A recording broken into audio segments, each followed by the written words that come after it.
following is an Operation Podcast production. In a more simple way, how can we create that humanness of connection? It's just creating space to be, not filling up our schedule with all of the things that we have to do, or maybe defining, like, why do we have to do it? Is it because someone else wants us to do it, or do we really want to do it? There's nothing wrong with doing, but can we just recreate our life a little bit with less doing and more being?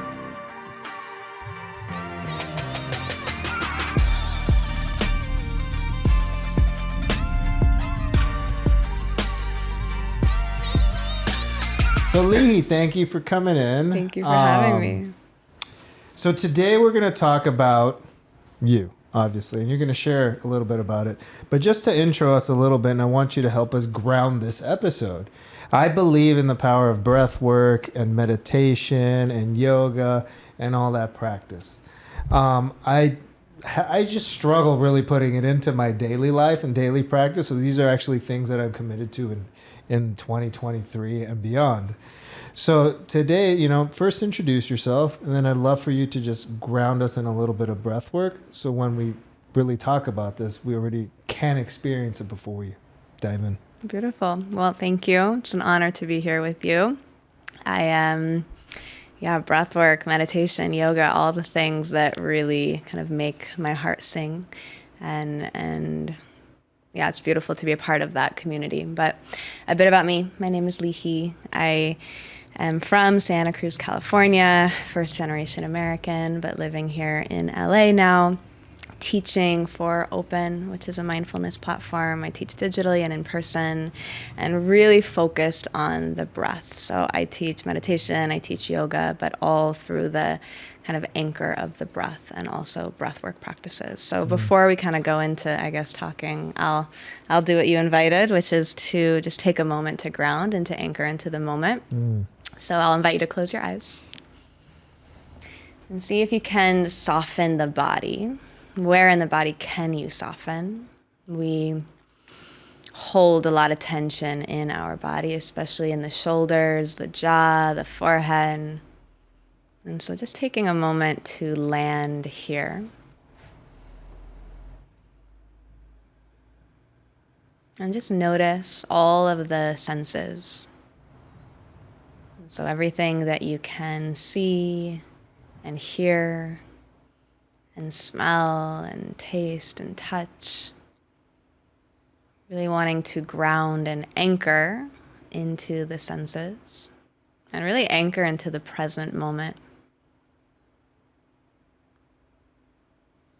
So the breath is really this common language for which the mind, the body, and the heart can all communicate.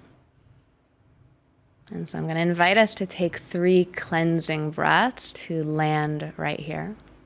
Let's take a deep breath in through the nose and a breath out the mouth. And then 2 more like that. Breath in, breath out, and then 1 more breath in. And a deep breath out, let it go. And then from here, just finding the natural rhythm of your breath, which is breathing in through the nose and out. Let that be the breath that carries you on. And here we are, anchored into the now. Thank you. You're welcome. It's really simple, 3 breaths to anchor into every moment. So what is really the power of breath in the sense of, let's just talk about the energy, how it can shift you, how it can calm you, how it can energize you if you're tired and down, or how it could actually bring a very euphoric state and just change your mindset in a day. How do you teach that? How do you empower people to tap into that, or do some tips and tricks throughout the day? Amazing question. The breath is our most powerful tool for healing, for loving, for working through our trauma, working with energy, working with anxiety, working with depression. Truly, it is the medicine that we carry within us. always. And you don't need anyone else. You don't even need really a teacher. I mean, I'm here to help and support and hold space as you need, but you have that within. So once you have the tools to do it, you're good on your own. And there's so many different breathwork practices, but I think the first thing is really to acknowledge the power of the breath. And so kind of said at the beginning that breath is this common language for which we can connect the mind, the body, and the heart. And also one thing is that the breath is the first thing that we do when we're born, and it's the last thing that we do right before we die. And really kind of thinking about the sacredness of that, wow, this breath is pulling us in and pulling us out, and every breath in between is sacred, and every breath in between is important and vital. So I think for me, personally, what I've noticed with breath work, which is work, it's not just like our simple, more natural breath, but really these active breathwork classes, which is what I teach, is these journeys. And what the breath does is allows you to explore and excavate your body for all the things that are held in the body. So I really I really teach from a more emotional body space, I'd say. That's where I feel the most kind of connected is I think my path is really to create a space for people to feel. For me, it's really easy to get into my emotional body and feel. Not for everyone. I don't know how it is for you, but for me, I'm good with crying. I'm good with accessing the pain and all of it. And it's not that easy for everyone.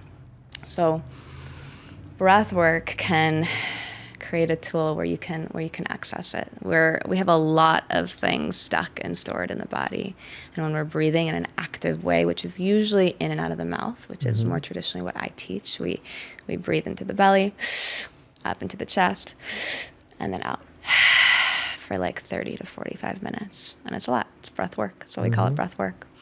And what's coming up is physical shifts, mental shifts, but the emotional shifts. You find yourself kind of meeting the parts of you that you've pushed down, whether intentionally or not, and creating a space in which you can feel all of it, but in a safe way. And so for me, it's really about feeling what is there. Now, what's interesting in being a human and having the human experience and interacting with a lot of people is that people feel uncomfortable feeling. Yeah, people feel uncomfortable being vulnerable.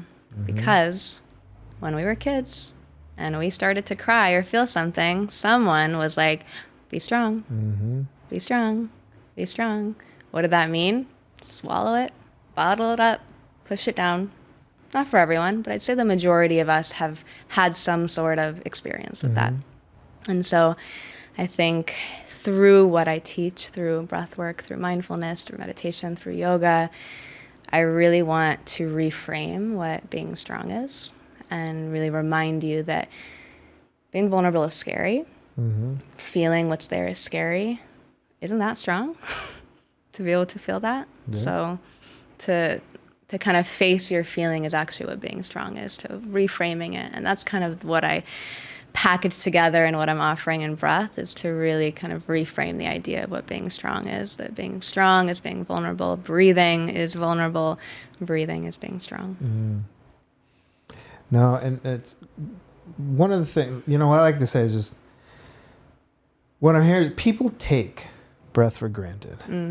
Like we get up and breathe. I talk to a lot of people. You think like, what is the morning ritual you do? What is this thing that this high performer does? What do these business achievers do? And sometimes they meditate, they journal, this and that.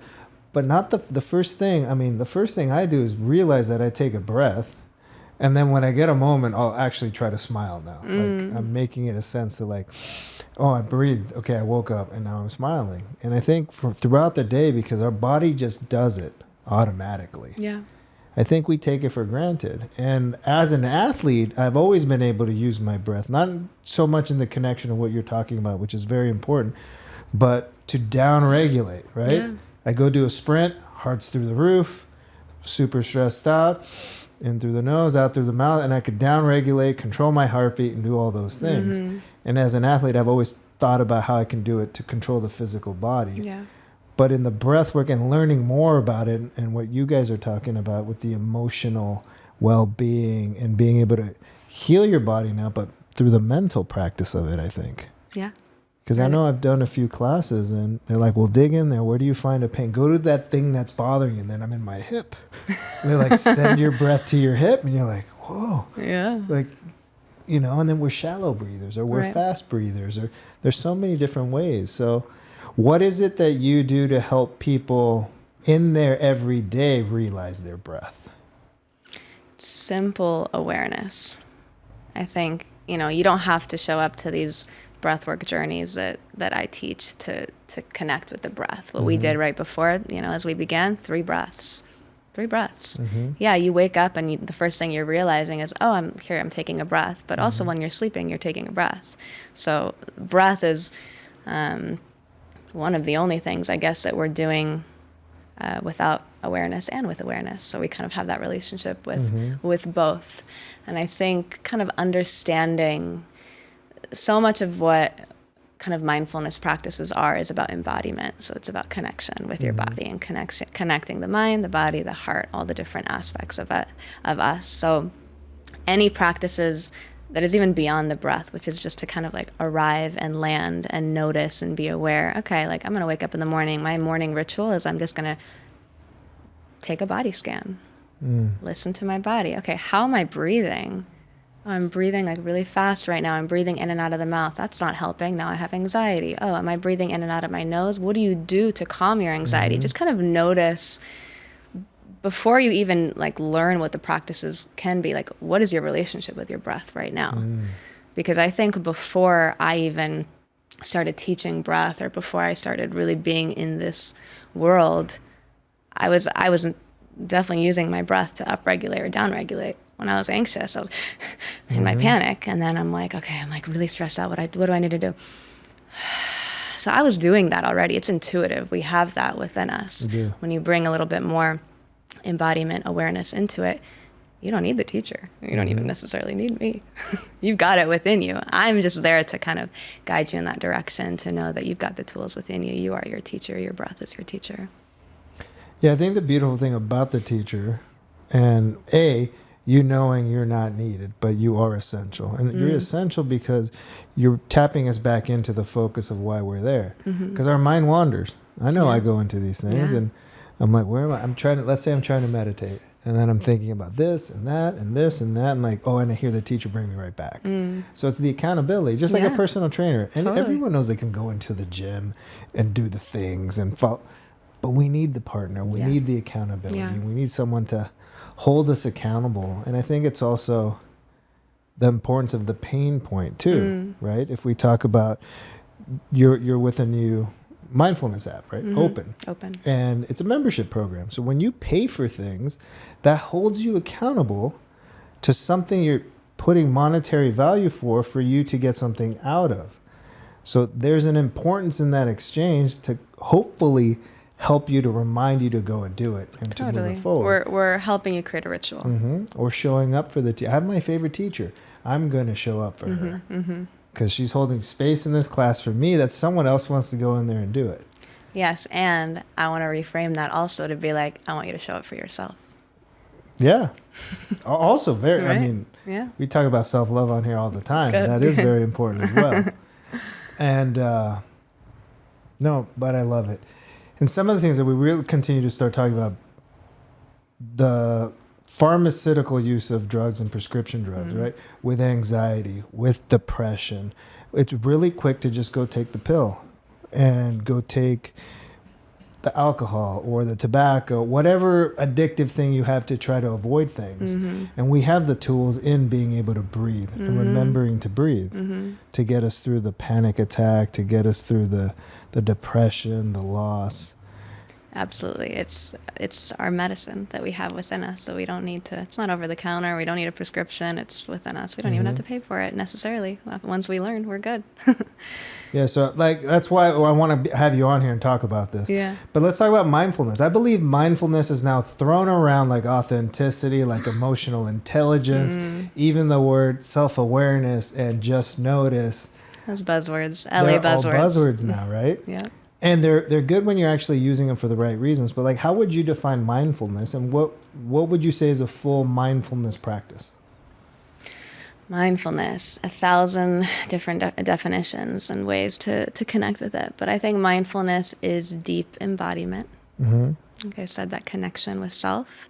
And I think it is presence and surrender to what is. So there's something that you mentioned before about meditation, about kind of your mind wandering and needing the teacher to create accountability to not wander and kind of be in that. And that's the thing with mindfulness, and especially meditation, is that there's this, again, there's so many misconceptions in this space. There's this misconception that meditation is like, we're going to sit, we're going to close our eyes, and then we're going to clear our thoughts. We're just going to be here. No, it's impossible. Mm-hmm. Meditation is actually, and there's many different definitions. This is going to be my definition here. Perfect. But meditation is actually not trying to get rid of the wandering mind, and it's actually being able to surrender and recognize that your mind is wandering and actually be okay with it. And to kind of release the attachment that you feel to those thoughts, but create a little bit of space. So that sounds complex, but really it's just being okay that your mind is wandering. It's meditation. Sitting there, oh, my mind is wandering. You're meditating. It takes it back, and actually it makes it less difficult, I think, and less scary, because I think a lot of people are really turned off from the practice of meditation because they're like, well, damn, that's hard, like closing my eyes and just like being with my thoughts. We're all avoidant, right? No one wants to be with the thoughts. But also avoidance is creating a lot of injury and illness. So there's an element of just sitting with and facing what is there and what is present. And once you can really do that, you can actually let it go. So I had a teacher once share with me, which has become kind of my life practice, is that you can't let go of what you haven't held. And so if you think about holding something, you really can't let go of something if you haven't held it. And so what is holding it? Holding it is feeling it. Holding it is naming it. Holding it is being with it. So I say that in my breath work. I say that in meditation. If there's something that you're wanting to release, that you're wanting to, even if you don't want to, but you feel like you need to, what is it? Grief, heartbreak, any of it. If you just push it down, if you just swallow it down, it's going to live in your body, and it's going to show up in a different way that is not going to be fun. And yeah, feeling the grief, feeling the heartbreak, feeling the depression, feeling the anxiety, any of it can be painful in the moment, but then you feel it, and there's like a liberation and an untethering that happens when you're able to feel it because you felt it. So you can't let go of what you haven't already held. That is it for me. Yeah, no, you did make it very simple, because I sit here and I try to overcomplicate meditation, and I've done a bunch of different. I have friends that had meditation places they've opened, and they're like, we're flying in this guy from over here, and we did transcendental meditation and this meditation. Then there's psychoactive meditation. There's so music and drums, and so you go through all these different journeys. And sometimes I'm thinking, like, how can we make this simpler so that I could put it into my already super busy life? Because we're all busy people, and I'm not using busy as an scapegoat, but more so like, for instance, today I wake up, change my little buddy, go to the gym, rush over here to set up the podcast. We got a podcast. I got 101 emails. I've got all the other things for the next, like, we are busy. And then I got to go home, dinner with my family, put my little buddy's my little 20-month-old son. Beautiful. Put him to bed, and then hang out with my wife and kind of unpack the day. So we get busy. Like, where do I put meditation in that when I've prioritized like my CrossFit and strength training? Do you think your CrossFit is a meditation? I know I do a lot of mental work when I'm doing my training. That goes back to the kind of idea that meditation is not just sitting, right? It's not just sitting with your eyes closed. There's many different ways. If you can intentionally create like a deep awareness and presence with something, I think that's meditation. I mean, you can go on a walking meditation by just turning your phone off and just kind of walking and appreciating nature. That's meditation. This could be, are we meditating? Maybe. Probably. Yeah, there's some sort of meditation happening right now. We're both fully dropped in and present. So I think like reframing what meditation is and what mindfulness is, because you can find it and access it in your day-to-day instead of trying to be like, oh, where can I fit it in? Because then you're kind of creating this idea of homework that you don't want. You're not going to fit it in. It's a task. Yeah, and then you're like, I don't want to do that. But there's a way you prioritize the idea of what the definition of mindfulness and meditation is, and then it fits into your life on its own. Yeah, no. You make it sound so simple. I need to have more of these conversations to simplify my life. Honestly, I'll give you a visual. Yeah. Sometimes I think, look at the setup we have right now. See the little round mat? Yeah. That I have to sit there Indian style like this Oh, I know. Yeah. for like 10 minutes. And then that's me meditating. Right. Like, that's the visual I have in my head. And I mean, that's obviously false. That's also the visual that you go, I mean, if you type in meditation on Google Images, that's what's going to show up, No, for sure. right?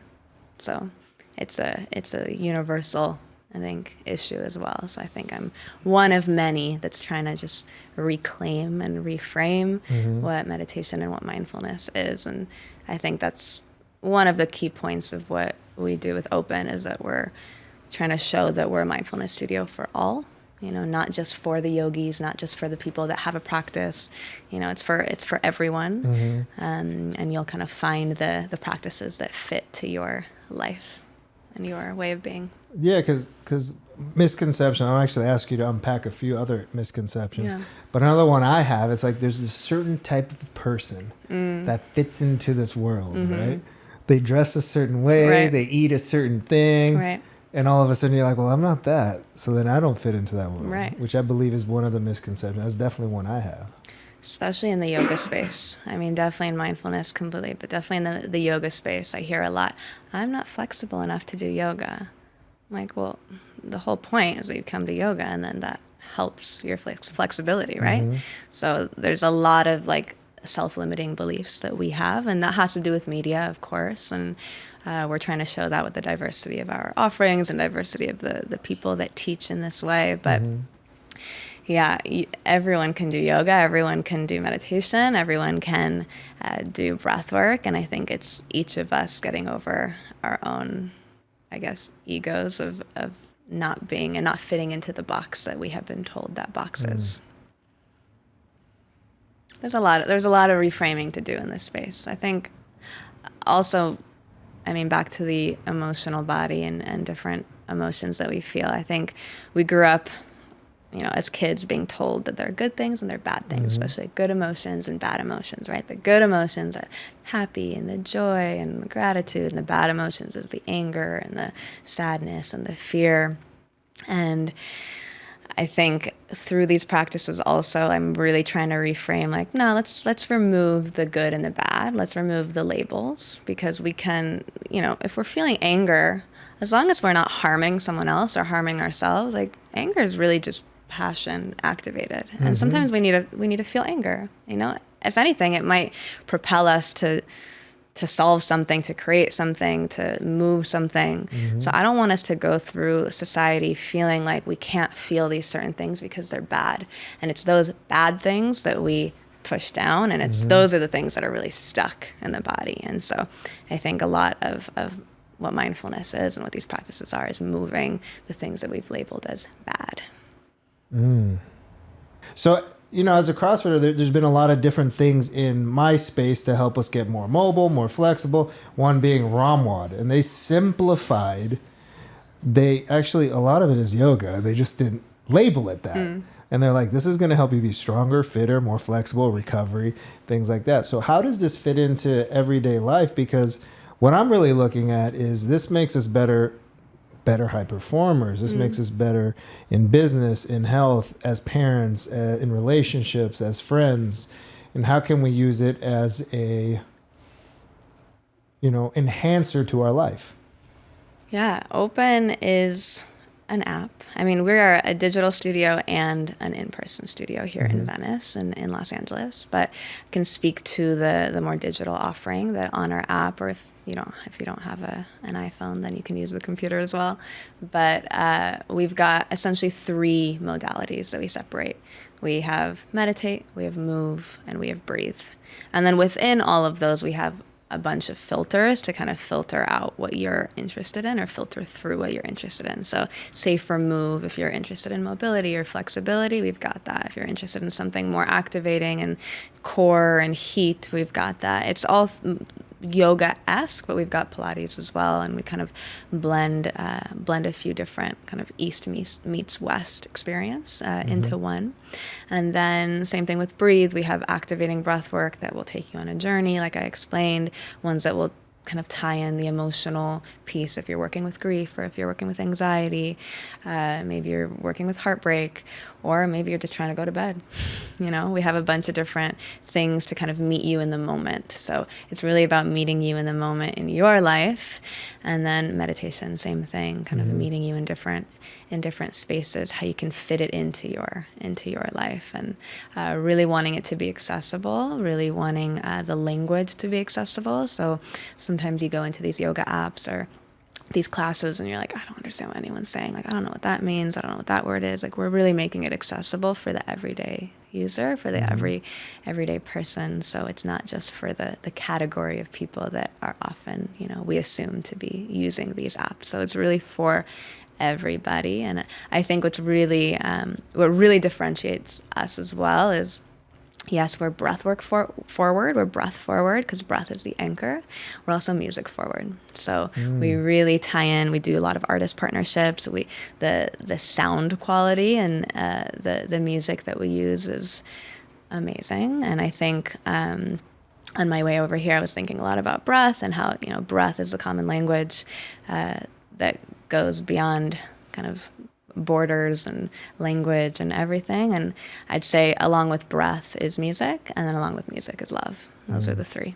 Those are the three languages in which we can all understand. Breath, music, and love. So what led you down this path? What led me down this path? I feel like it was already a part of me before I started going on any path. But I grew up in Santa Cruz, foreign parents. My dad's Moroccan-Israeli, my mom's Brazilian. Grew up in a pretty, I'd say, hippie community up in the woods area. Grew up going to Buddhist school. Didn't grow up Buddhist, but grew up in a very Buddhist community. And so I'd say I flirted with mindfulness since I was really young. It was a part of my existence. We had meditating Mondays and yoga on Fridays. And so I heard these words as a really young kid, really young, 3, 4, 5 years old. And it just was this common thread. And then I was too cool for all of it, of course. At one point I was like, don't talk to me about yoga and, karma and all the things. I was like, ugh, gross. Definitely went through that teen time, and then went through depression in high school, rediscovered yoga, hated it, but it helped, but I was very clear, I'm not into it. It's helping. I'm going to keep going, but I'm not going to do it. I'm not going to like it, And then there's something switched, something helped, something switched. And I was so resistant to it, but I think in that resistance, I found some sort of magical connection with it. This wasn't the career path I was going down at all. My path was actually sign language interpretation. So random and not a part of anything that I really do anymore. But I was wanting to be an interpreter and really wanting to communicate. Everything to me was around communication. But I think how I've kind of found this thread is that I think through mindfulness, this is another way in which we can interpret, another way in which we can interpret within ourselves. So I'm almost like an interpreter between my mind and my body, an interpreter between my heart and my body. And so there's some sort of common thread that I got to pull through, but kind of started teaching about 12 years ago, getting down that path about 12 years ago. I was living in Boston. I had graduated from college and was stressed in the line of work that I was in. And I was like, I'm just going to keep doing yoga. And then I was like, you know what? Maybe this is what I want to do. And I did my first teacher training. And I remember negotiating with every single studio in San Francisco, just being like, I don't want to teach. I just want to learn. So can I pay less to not teach, not do the full training? I just want to learn about it. And they're like, no, you got to do the full training. And then the moment I finished, I was like, oh, I want to teach. It's funny how it works out that way. It is. Yeah, you never know. So it found you. So it was always there. It's similar to, I was an artist my whole life, but I took every other option, every other route. I went to school to be a doctor. Then I went into real estate. Then I went to finance. So, as far as literally everything under the sun, licenses and all those things. But here I am. I'm going back to what I was supposed to be. Yeah. So I feel like our purpose is always there. But you said you studied communication, and you also said breath is communication. So kind of think it's the common thread. Exactly. Yeah, you don't realize it in the moment. It feels so different, but it's one of the same.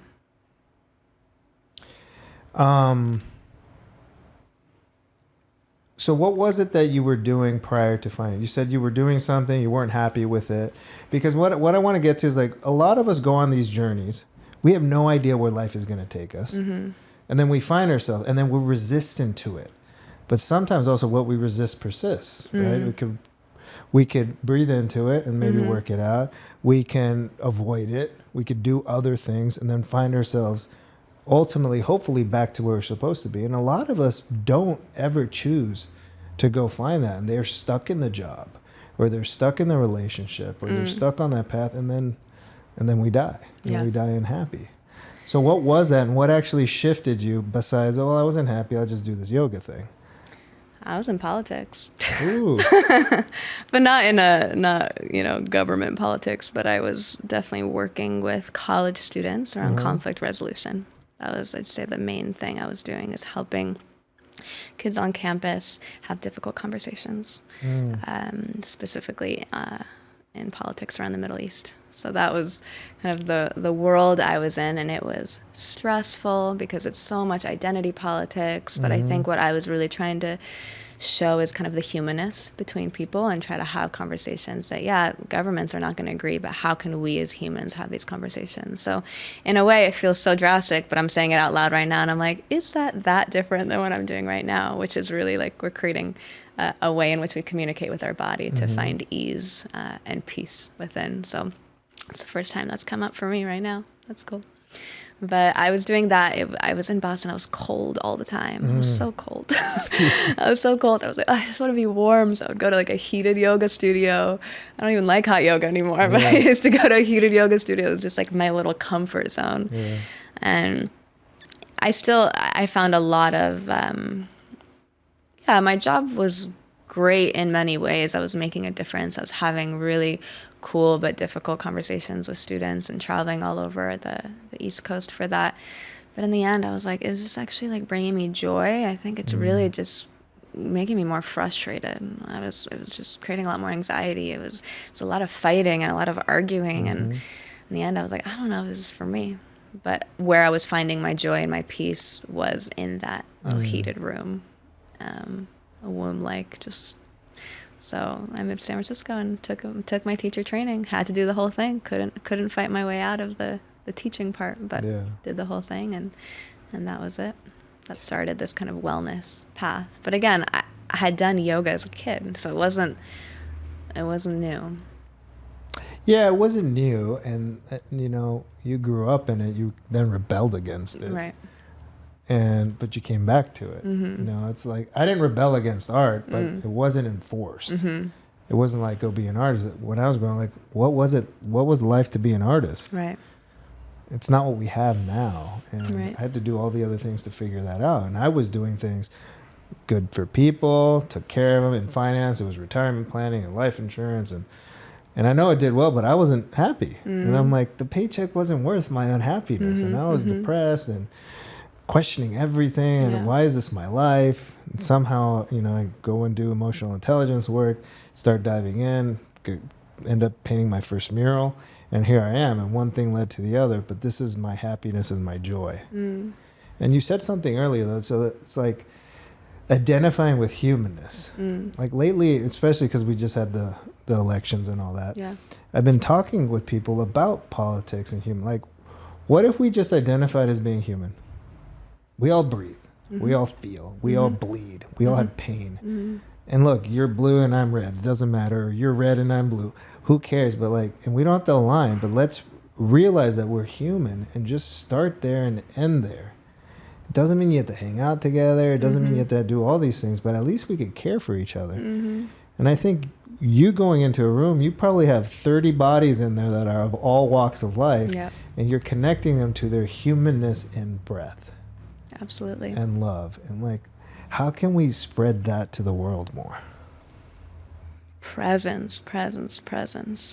I think that someone asked me recently, like, what I think the answer to like human happiness is. Hardest question ever. Like, oh, like, who am I to answer that question? Yeah. But then I thought about it for like 3 hours, and I was like, okay, like, what makes people unhappy? I kind of changed the question a bit, and I was like, lingering in the past and feeling too much into the future. Those are like, if we really were to break it up, like anxiety from future thinking, depression from past living. So being present is really like the only way to pull away from those two things. And presence is being. And so I like to really think about this idea of doing and being. And yes, like, we are humans, so we're doers. There's, we hear people talk about being a human being versus a human doer. I love that. I love that. I like to kind of reimagine a world in which success is not measured by how much we do, but actually how deeply we are, or how much we are able to just be. And so I think, in a more simple way, how can we create that humanness of connection? It's just creating space to be, not filling up our schedule with all of the things that we have to do, or maybe defining, like, why do we have to do it? Is it because someone else wants us to do it, or do we really want to do it? There's nothing wrong with doing, but can we just recreate our life a little bit with less doing and more being? Breathing is that. We are doing when we're breathing, but it kind of more falls into the category of being, because it's deep presence. So doing is doing something in the future.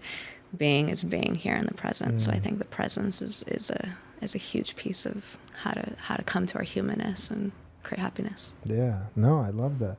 It's like, it's be, do, have. You know, and like, we do breathe, but we could be breath. Yeah, that's beautiful. I painted a mural, I think it's 2017, 26. It just says breathe. It's in Melrose. The black wall, white text, breathe. Still there? Still there. Great. On La Brea and Melrose. Cool. And it got more traction again when the George Floyd thing and everything, because he said he can't breathe. But the whole notion of, like, let's just breathe. Let's breathe into it. And if we can embody that, I'm not even talking about the practice of it, like, just take a moment and breathe, like, get it out there. I think it's more important to have that conversation. Yeah. Even in self-love. Yeah. I think breathing and also hearing each other breathe, there's something so powerful about breathing in a room together. I've noticed, well, first of all, past few years in COVID, like, we've been afraid of everyone's breath, right? And then here I am teaching breathwork after, or kind of during all of that. And it's been really interesting, because this is the thing that we've been most afraid of, is everyone's breath and community. And so kind of reclaiming what we lost, which is this connection to our breath, connection to the breath of everyone else's, and this breath, which is what animates us and allows us to live and to be together. So I think when I'm teaching in person, the most powerful moment is when I turn the music off and we're all breathing together and we're all going, and you just hear that, and it's just like, it's magic. No, I agree. The few, I've been thinking this, and you brought it up, the few classes that I've been in, I think that is the most beautiful moment of the class. And I think you as a teacher, it's probably your moment, like, oh, we're all in sync. Yeah. And just thinking about it, it's like, we don't share many things, but we share air. We share breath. So, like, sometimes I'm laying in bed. Now my little buddy, he'll sleep with me here. Then my wife's here. My dog. Like, I try to get on rhythm with how they're all breathing. And I don't know. It's just some way I feel like if they're asleep, and I'm one way for me to connect, because I'm not sleeping at that moment. Like, let me see if I can match their breathing to help me go to bed, because they're already asleep. And it helps. Yeah. It helps. Also, I noticed that when going into difficult conversations, take a breath together. Take a few breaths together. Sync the breath before, and then the conversation shifts a bit, because you're in line. Even if you might not be in alignment with what you guys are going to talk about, you start in some level of being in sync, and it really helps kind of that process. So part of this practice and what I say with live through love, a lot of it is self-love. You know, a lot of my journey it wasn't a lack of things or where it came from, and it wasn't because I wasn't loved as a kid or anything like that, but still we all have our internal battles with self-love. And, you know, as a man and being in LA and what is success. And in my early 20s when I was in real estate, it was by what I did and what I could buy and what I can show. And that's how I validated who I was. So where does self-love fall into your practice and your way of being? And how do you help people really connect with that? Because nowadays, I think when you love yourself, you can receive someone's love. When you love yourself, you can give someone love. But if you're in a relationship, any relationship, whether it's romantic, friendship, business, if you don't love yourself, there's no real connection back and forth with people in your life. And for the longest time, I'm like, I'm just kind of floating around because I'm having this issue with me. Yeah. It's so wild how it can affect, right? We go into a relationship, whether it be romantic or intimate in some way or just friendship or work, with this neediness to be affirmed by the other person. So I've been thinking about love a lot because I had an experience, a psychedelic experience actually. Am I allowed to talk about that? Want to say that? Yeah. Okay. Mushroom, acid, what kind? 5-MeO DMT. But I experienced love in a way that I truly, it's unexplainable what I experienced in that. But what I came away with was, whoa, like I just experienced love. And because I went through a whole ego death, I wasn't myself. So I had no one to attach what that love was. So we're so used to experiencing love with attachment, right? So I love you and I love her and I love him and I love my dog and I love my cat and I love my mom and love is only in attachment to something else. But what is love without attachment? We're not familiar with it. And I had this experience in which I got to feel it. And now integrating that in the very human experience is hard because I'm like, well, I can't really access that in my day to day, but I now know that there's a way to experience love that is not attaching to someone else. And if I'm going to attach it, let me attach it back to myself because this is me. And it's really set me on this journey this year of self-love because I have gone through depression, I have gone through anxiety, and it's something that I battle with daily, and it's a thread through my whole life.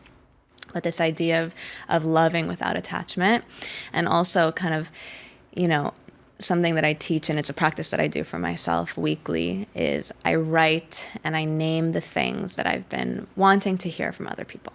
Maybe it's I love you, maybe it's you're enough, maybe it's whatever, you're beautiful, you're valid, you deserve, all the affirmations that we want to hear from other people, that I'm waiting to hear from other people, right? I'm waiting for this validation from other people, and that's just a sign of love, or how I define love, or how many of us define love.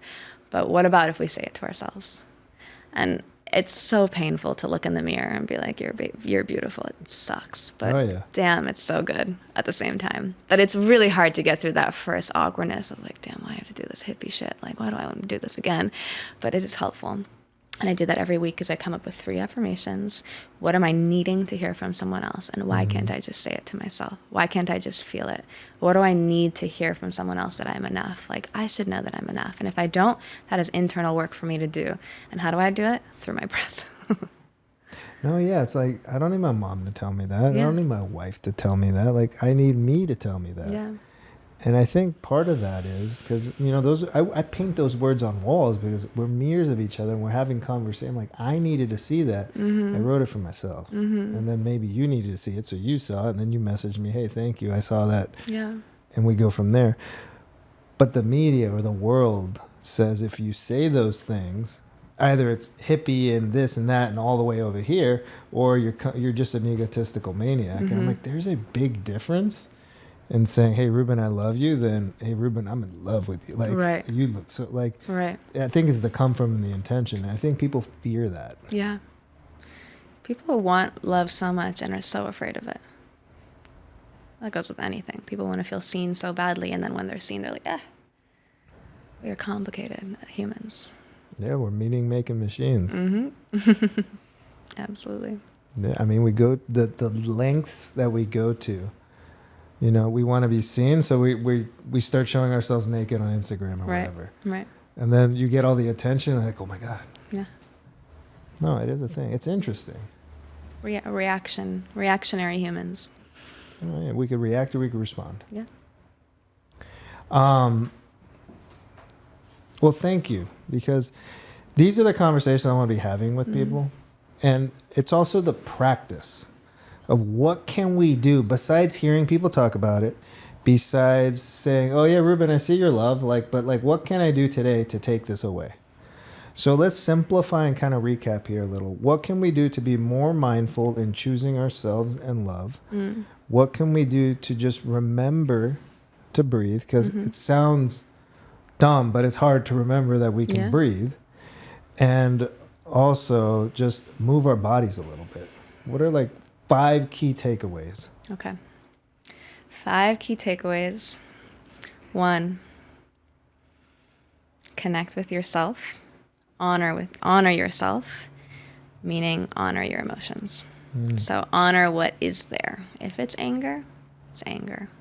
If it's sadness, it's sadness. Try not to push it down. Try not to swallow it. Try not to turn away from it. Turn towards it. I would say that's my first thing, is to kind of reframe our relationship with our emotions. Try not to label them as good and bad. So I'll say it again. No good and bad emotions, just emotions. Feel them. 2, kind of piggybacking on that, you can't let go of what you haven't already held. So if you want to let go, if there are things that you're releasing that you want to liberate from or untether from, you got to feel it and you got to face it. So you got to move through, if it's pain or whatever it is, you got to move through it to find relief and peace on the other end, on the other side, instead of around it. You got to move through it. 3, your breath is the most powerful tool you have. It is your medicine. So bring a bit more awareness and kind of gratitude to your breath, I guess. Wake up in the morning, take 3 breaths. Before bed, take 3 breaths. Just kind of be a little bit more in sync and in tune with your breath. Check us out on Open. You got breathwork practices, movement practices, meditation practices that we can kind of help you, guide you in the direction so that you can access your own medicine that you've got within you. And man, it's always going back to emotions for me, but being vulnerable is being strong. Being strong is being vulnerable. Don't swallow it up. But that's a really important to me statement to remember, is that being strong is actually being vulnerable, is allowing you to feel. Reframe. I'm really if I had one word, it's I like to reframe everything. So we're reframing what it means to be strong. We're reframing what meditation means. We're reframing our relationship of what love is. So it's without attachment. Reframe it all. Yeah. Thank you. You're welcome. And my final favorite question. How do you define living a life through love?